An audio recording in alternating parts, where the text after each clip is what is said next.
በዓለም ላይ የሚታይና የሚዳሰስ አካልን ይዛችሁ ነው የምትኖሩት። ነገር ግን አካላችሁ ማለት ሙሉ ለሙሉ ማናችሁ የሚለውን ነገር የሚወክል አይደለም። ከተክለ ሰውነታችሁ ተሻግሮ የማይታይ የሆነ ሌላ አካል አላችሁ። እኔ ብላችሁ የምትጠሩት ማንነት በቀላሉ አካላዊ የሆነ ብቻ ነው ማለት አይደለም። አካላዊ ከሆነው ዓለማችሁ ጋር ቁርኝት አለው፣ ነገር ግን የማይታየው ነው የሚቀጥለው። ብዙ ሰዎች ይህንን ነገር ማስተዋል ማቆም አይችሉም። የሚያዩት ነገር በሙሉ ያለውን ነገር እንደሆነ ነው የሚያምኑት። ነገር ግን በጥልቀት ስትመለከቱ አስገራሚው መረዳትና መልከታ መገለጥ ይጀምራል። በመሰረቱ የማትታዩ ናችሁ። ከሚታየው ተክለ ሰውነት ጀርባ ማንነታችሁን ቅርጽ የሚያስይዝና የሚወስን ነገር አለ። በአንድ ምዕራፍ ላይ ከላይ የሚታይ የምንለው ማንነት አለ። ይሄ ከላይ የሚታይ ማንነት ማለት አካላችሁና ስብዕናችሁን የሚያካትት ነው። ስለ ማንነታችሁ በምናባችሁ ወይም በአእምሯችሁ የሳላችሁትና አብሯችሁ የሚኖረውን ምስል ያካትታል። ሰውነታችሁም የዛ ምስል አካል ይሆናል። ራሳችሁን ትመለከቱና በቃ ይሄ እኔ ነኝ ብላችሁ ታስባላችሁ። ስማችሁ፣ ታሪካችሁና ትውስታዎቻችሁ ምናምን ስለናንተ ሳይኮሎጂካል የሆነ ምስልን ይፈጥራሉ። ይሄ ሳይኮሎጂካል የሆነ አካል ነው ብዙ ሰዎች ነኝ ብለው የሚጠሩት። ይሄ አካል በልምዶች፣ በትውስታዎችና በዙሪያችሁ ባሉ ነገሮች ነው ቅርጽ እየያዘ የሚመጣው። የልጅነት ሁኔታዎቻችሁ፣ ትላንታችሁ ላይ የተከሰቱ ሁነቶች፣ ግላዊ ታሪኮቻችሁ ምናምን ቀስ እያሉ ስብዕናን እየገነቡ ይመጣሉ። ነገር ግን ስለዚህ ስብዕና አንድ ወሳኝና አስፈላጊ የሆነ ነገርን መረዳት መቻል አለባችሁ። ይሄ አካላዊ ሰውነት የሚታይ ነው። መንካት ትችላላችሁ፣ ማየት ትችላላችሁ፣ ክብደትና ቅርጽም አለው። ነገር ግን ሳይኮሎጂካል የሆነው እናንተነት የተለየ ነው። ከአእምሯችሁና ከሱ ተግባራት ጋር ቁርኝታል። በአእምሯችሁ ውስጥ ኒውሮኖችና የኬሚካል ፕሮሰሶች አሉ። ሆኖም አንድ ሰው እነዛን አካላዊ ክፍሎች ነው ማለት አይደለም። ሳይኮሎጂካል የሆነው ክፍሉ በመሰረታዊነት የሚታይ ነው። እስኪ አሁን ደግሞ ስለዚህ ነገር ተግባራዊ በሆነ መንገድ አስቡ። በአንድ ሆስፒታል ውስጥ እንግዳ የሆነ ሁኔታን ለቅጽበት አስቡ። የሰርጀሪ ባለሙያ የሆነው ዶክተር በሰው አእምሮ ውስጣዊን ክፍል እየተመለከተ ነው እንበል። ቲሹዎችን ይመለከታል፣ ኒውሮኖችና ሌሎች ነገሮችንም ይመለከታል። ነገር ግን ያ ዶክተር ሰውየውን ጭንቅላት ውስጥ ማግኘት ይችላል? ከራስ ቅል ውስጥ የሰውየውን ስም ማግኘት ይችላል? የሰውየውን ታሪክ እዛ ጭንቅላት ውስጥ ሆኖ የሆነ ጥግ ላይ ያገኘዋል? የሰውየውን ትውስታዎች አካል ይዘው እዛ ውስጥ ያገኛቸዋል? መልሱ ቀላል ነው፣ በፍጹም አያገኛቸውም የሚል። ዶክተሩ እዛ ውስጥ የሚያየው አወቃቀሮችንና ፕሮሰሶችን፣ ነገር ግን ያንን ሰው ጭንቅላት ውስጥ አካል ይዞ አያገኘው። ይሄ ሁኔታ እንግዲህ አንዳች ትኩረት የሚስብ ነገርን በሚገባ የሚያሳይ ነው። ያንን ሰው እንደ አንድ አካላዊ ነገር ማመላከት አይቻልም። ሆኖም ግን ያ ሰው የምርም ህልውናው ደግሞ አለ። እስኪ ስለ ትውስታዎች ስለተወሰነ ቅጽበት አስቡ። በልጅነታችሁ የተፈጸመ የሆነ ነገር ልታስታውሱ ትችላላችሁ። ምናልባትም ከአያታችሁ ጋር ቁጭ ብላችሁ ያሳለፋችሁበትን ቅጽበትም ልታስታውሱ ትችላላችሁ። ምናልባትም በዛን ወቅት የ5 ዓመት ሕፃን ልትሆኑ ትችላላችሁ። በድንገት ያ ትውስታ በጭንቅላታችሁ ላይ ይከሰታል።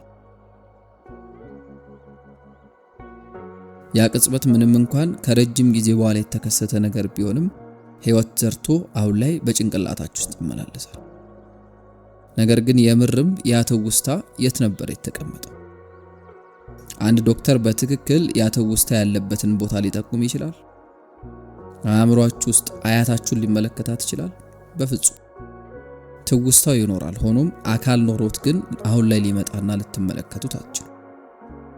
ይሄ ደግሞ ስለ አእምሯችሁ አስፈላጊና ጠቃሚ የሆነ ነገርን ይገልጣል። የምርም ማናችሁ የሚለው አብዛኛው ነገር ያለው ውጫዊ ተክለ ሰውነታችሁ ውስጥ ነው።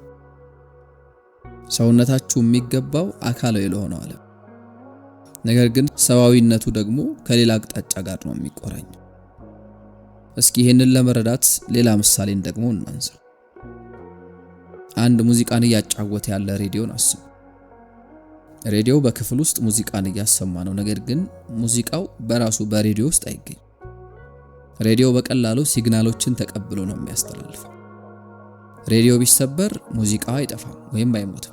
የሙዚቃው ሲግናል አሁንም የሆነ ቦታ ላይ ከሬዲዮ ወይም ደግሞ ከሆነ መሳሪያ ውጪ ሆኖ ይኖራል። ሬዲዮ በቀላሉ ማስተላለፊያ መስመር ብቻ። ታዲያ በተመሳሳይ መንገድ አእምሯችሁም ልክ እንደዛ ማስተላለፊያ መስመር ሊሰራ ይችላል። በዚህ ዓለም ላይ ንቃት እንዲኖር ሊፈቅድ ይችላል። ነገር ግን ንቃት ከራሱ ከአእምሮ ላይ ነሳ ወይም ደግሞ ላይ ይገኝ ይችላል። ይልቁኑ አእምሮ በቀላሉ ያንን ሊያስተባብር ይችላል። ይሄ ድል በተወሰኑ ሳይንቲስቶች ቀስ እያለ የሚታሰብ ከግምት ውስጥ የሚገባ ነገር እየሆነ መጥቷል። ብዙዎች ላይ ሆኖ ይችላል፣ ነገር ግን የተወሰኑት ያንን በደንብ እየመረመሩት ይገኛል። ይህ ሐሳብ እንደሚያብራራው ከሆነ ንቃት የምንለው ነገር ከባዮሎጂም በላይ ነው። አእምሮ ውስጥ ያለ የኬሚካል ፕሮሰስ ብቻም ላይሆን ይችላል። በአእምሮና በጭንቅላት መሃል እርግጠኛ የሆነ ግንኙነት አለ። ነገር ግን ግንኙነቱ ቀላል የሆነ ነገር ላይሆን ይችላል። ይልቁኑ አእምሮ ንቃት ወደዚህ ስፍራ እንዲገባ ሊፈቅድ ይችላል። ቀላል ወደ ሆነው ነገር ስንመለስ እናንተ እንደ ሰው በመሰረታዊነት የማትታዩ ናችሁ።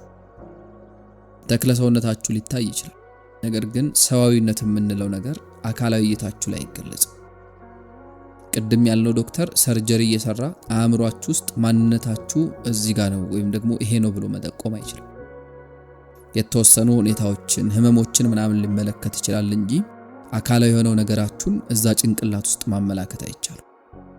ሁሉም ትውስታዎቻችሁ፣ ሐሳቦቻችሁና ውስጣዊ ልማዶቻችሁ ሙሉ ለሙሉ አካላዊ ባልሆነ መስመር ውስጥ ነው የሚገኙት። ይሄ ማለት ደግሞ ከአንድ በላይ በሆነ መስመር ወይም አቅጣጫ ውስጥ ኖራችኋል እንደማለት ነው።